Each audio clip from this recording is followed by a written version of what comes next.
بسم اللہ الرحمن الرحیم۔ حکیم لقمان کی قیمتی نصیحتیں۔ اولاد کو اللہ رب العزت نے دنیا کی زندگی میں رونق بیان کیا ہے۔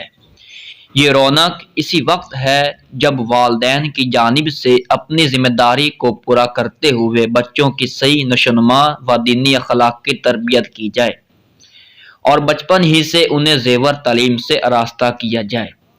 اسی لیے فلاح انسانیت کے مذہب اسلام میں جہاں والدین کے حقوق کو بیان کیا گیا ہے اور اولاد کو والدین کی فرمانبرداری کی ترغیب دی گئی ہے، وہاں والدین کو اولاد کی بہترین تربیت کا بھی حکم دیا گیا ہے۔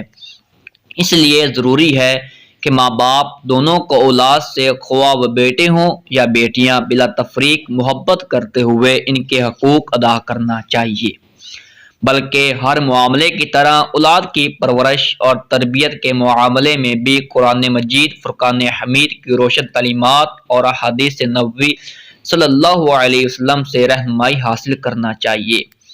اولاد کی تربیت کے بارے میں حدیث نبوی صلی اللہ علیہ وسلم ہے کہ کسی باپ کی طرف سے اس کے بیٹے کے لیے سب سے بہتر تحفہ یہ ہے کہ وہ اس کی اچھی تربیت کرے۔ لقمان نے اپنے بیٹے کو مخاطب کرتے ہوئے کہا کہ نماز قائم کرو اور اچھے کاموں کی نصیحت کیا کرو اور برے کاموں سے منع کیا کرو، اور جو کچھ پیش آئے اس پر صبر کیا کرو۔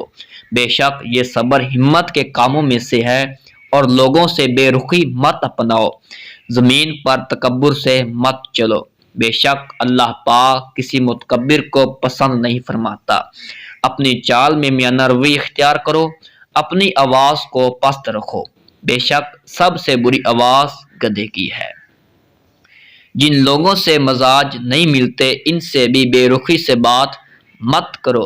حضرت لقمان نے اپنے لخت جگر کو اس سے منع فرمایا اور مزید فرمایا کہ متکبر مت بنے، یعنی بے رخی کا معاملہ متکبر کے زینے کی پہلی سیڑھی ہے، اس سے بچنا، اور ساتھ ہی فرما دیا کہ اللہ پاک بھی متکبرین کو پسند نہیں فرماتا، اس لیے تکبر سے بچنا۔ اگر آپ کو ہماری ویڈیو اچھی لگی ہو تو لائک، شیئر اینڈ کامنٹ کریں، اور اس طرح کی مزید ویڈیوز دیکھنے کے لیے ہمارے channel Islam and health T V کا حصہ بنیں۔ ملتے ہیں ایک نئی ویڈیو میں، تب تک کے لیے اللہ حافظ۔